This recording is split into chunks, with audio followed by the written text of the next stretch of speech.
We've never met before, have we, Aunt Nora? No. No, you've got a lovely Scottish voice. He has lovely lilt. I think to myself, you have got sense. Well, I wish you could tell that to my mum, because she never says that. But look, no doubt some people benefit from rising house prices. The fact is, most people do not benefit, in fact, to the contrary. And we're at a situation now of 40 years of house price rises because of decade after decade of easier and easier lending and falling interest rates. I just say this to the listeners: what happens when interest rates start rising? Forget what I want. Doesn't matter what I want. Not if, when. Well, it seems entirely logical to me, and in fact, this is one of the situations where I'm in agreement with most economists that at some point over the next few years we'll have higher interest rates. The thing is, Simon, they won't just rise for a couple of years. They fell for 35 years. They'll rise for 10 or 20 years. And when do we think? All I can say is it seems likely that they will start rising within a few years, and they'll carry on rising for most of the next generation. Paul? Well, that's good news if you've got savings, of course. You know, if you've put money away and you've actually made provision for your retirement, then you'll do better with a higher interest rate. So, you know, the trouble is there's always winners and losers. All right. Nora, which government of which colour do you trust with the economy? No, I'm not going to get into party politics. But all I can say is, as a personal, I'm talking about my personal finance. I'm a very old pensioner. But the thing is... Feisty, though. Feisty with it. Yes, no, but the thing is, I fight to the end. Yes. My personal... We're talking about this. You hear all about this. I've never had a mortgage. I never lived beyond my means. I was brought up with a mother whose proud pronouncement was, she said, I can put my head on the pillow tonight and I don't owe a penny to anybody. And I'm in, thank God, in exactly the same position. I'm not wealthy or anything. And when I hear all about this, or people have run away, they're taking a lot of money on credit, I'm talking about the 2000 and whenever, you know, the big banks all fell. Oh, wait. And I was, if I could just very briefly, Nora, change to something. Go on. My nephew, I was talking to him the other night because he worked for the very prominent bank that precipitated all this fall. I don't want to go into it. Yeah. And I had read in the Daily Mail that this bank in America and here had settled all its debts. They were so, shall I say, circuitous or involved. They were settling their debts to their creditors for 100%. Now, I asked him, because he had money invested in shares and he had money invested in their pension fund. Yes. And as he's my nephew, I asked him if he'd heard anything, and he hadn't. And we went on, and this is the bit that if you can keep it brief, Nora, because I'm aware sorry. this could... I'm sorry. I don't want to go into all. But I said to him, I bet the head of that bank, I said, is in America. He's got a big estate in Florida.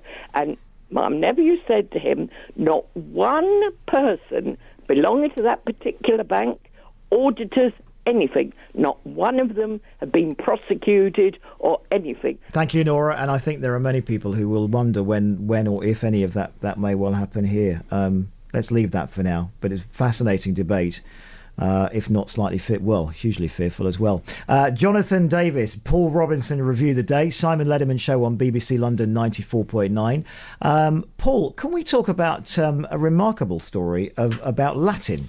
I guess it wouldn't give us too much prediction as to who is inspired by Latin. I think we should all know. Well, yes. I mean, I think you could probably guess quite quickly. This is in many of the papers tomorrow. This is extraordinary.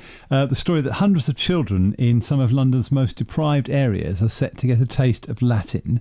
70 teachers from primary and secondary schools are going to start running Latin classes using a £250,000 grant from Mayor Boris Johnson's Education Fund.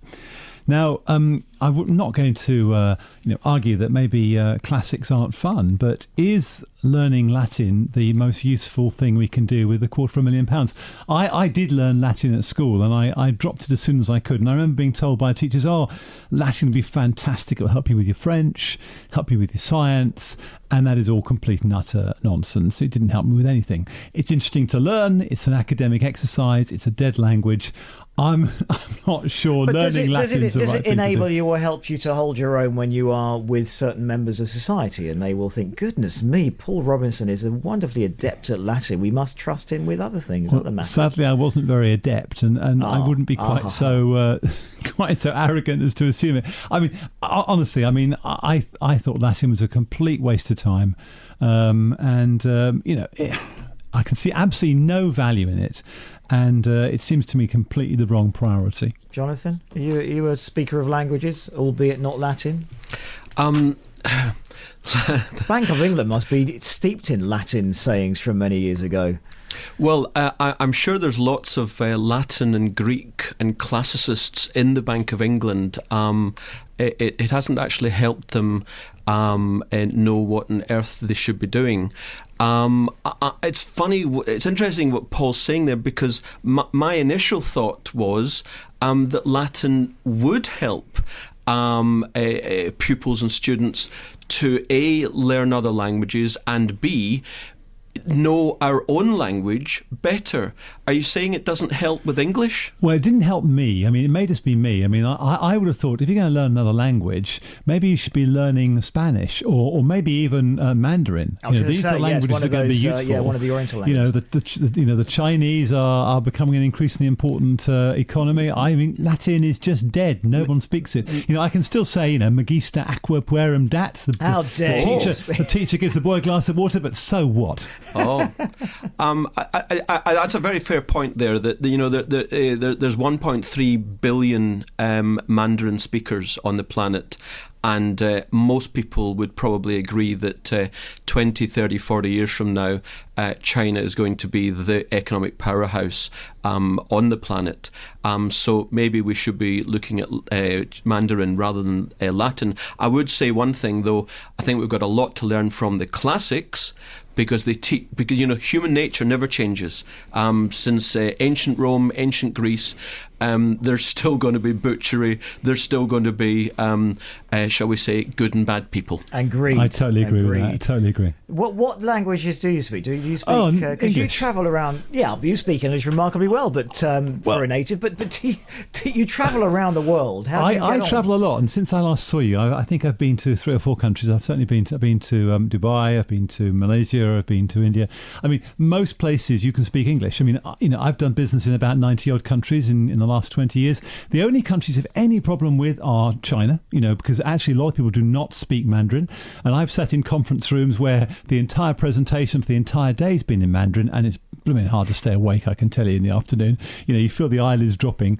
The other one is Russia. Very little English spoken. So Russia, China, difficult. Japan, a little bit too. Everywhere else in the world, everyone speaks brilliant English, so I'm hopelessly lazy. I speak schoolboy French very badly. And of course, you speak French in France, and they come back to you, and you try and say something in French, and they come back in English, and but you feel totally embarrassed. But at least they certainly appreciate that you've made the effort. Jonathan, are you a language speaker? Do you speak anything other than? Well, I did actually study for a year in France, so I suppose I've got some pidgin French still going. What about your going. Scottish roots? Do they have? Well, I suppose I can order a pint of heavy in a pub in Glasgow. That's how do you do that? That's beer. How do you order it? How do you do it in a Scottish accent? Would you do it? What would you say? Well, I always have a Scottish accent. No, but would you do it differently? I mean, I would say a pint of heavy. You'd say a pint of heavy, please. Oh, okay. I can't hear a lot of difference. I worked in Glasgow. I've told this story before, but I'm going to tell it again because it's the only accent I can do. I worked in Glasgow for about 3 months in 1999. I loved my time up there, and it was an incredibly enjoyable experience, almost everything we did. And the first day I arrived, I got off the train, and I was going from the train to the hotel. I thought, I want to eat something. I went to a fast food joint because it was just quick, and I needed something. And I ordered what I wanted, and the lady then came back to me with a sentence I had simply no idea what she had said. And she said, "Do you want an A-U or sa-en?" And I just thought simply have no idea. And I was thinking, what could she be asking? Anyway, she was saying in English, would you like to eat out, which we don't say, or sit in, which we don't say. What she meant was, would you like to eat it here or take away? But I simply stood there just gazing at her, thinking... And what happened in the end? I was only 5 hours away. I could understand what people were saying. Oh, I got my dinner. You got your dinner. You did in eat. the end. Oh, thank goodness for that. Deep fried Mars bars, fish suppers. Do you miss Scotland? The scenery and the people, I very much miss Scotland, but I actually, I've lived in this part of the world now for 25 years, and this is definitely my home. I love the south of England, and no, there's no way on earth that I'd ever go back to live there. But I do go back for holidays. Would you regret if Scotland signed themselves away to be something else? My answer to that is probably going to be quite surprising. I don't care what they do. Really? No. Do we care what they do? Because I always think it's a bit odd that Scotland get the vote, we don't. But we're a family. I'd like to keep the UK as it is. I mean, I want Scotland to be part of the UK, so I want them to stay in.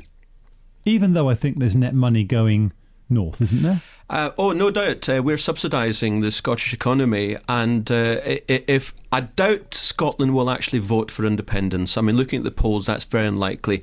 If by some stretch of the imagination it does happen, well, Scotland is very much a socialist economy, and I'll tell you, it'll fall over a cliff within not a long period of time. There is a good news, of course. It might help the Eurovision Song Contest, just to make a really serious point, because the proliferation of all these Eastern European countries, Yugoslavia now being 5 countries, we need some more votes. So maybe Scotland might vote for the rest of the UK. Scotland will never vote for England. So be like the French. Okay, so in which case, I think I don't care anymore either.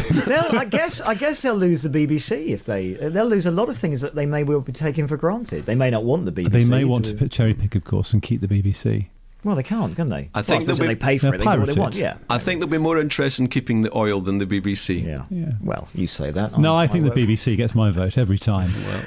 Listen, it's been a great hour. Thank you, Paul Robinson, and thank you, Jonathan Davies. Just give us your details again, Paul. If you want to follow you on Twitter, at Paul Robinson PR. Thank you. And Jonathan, at JD Wealth Manager. Wonderful. Thank you very much, Deed. Taking more of your calls after the news at midnight, 0207 224 2000. Simon Lederman Show, BBC London 94.9.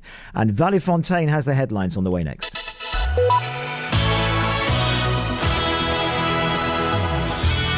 BBC London 90.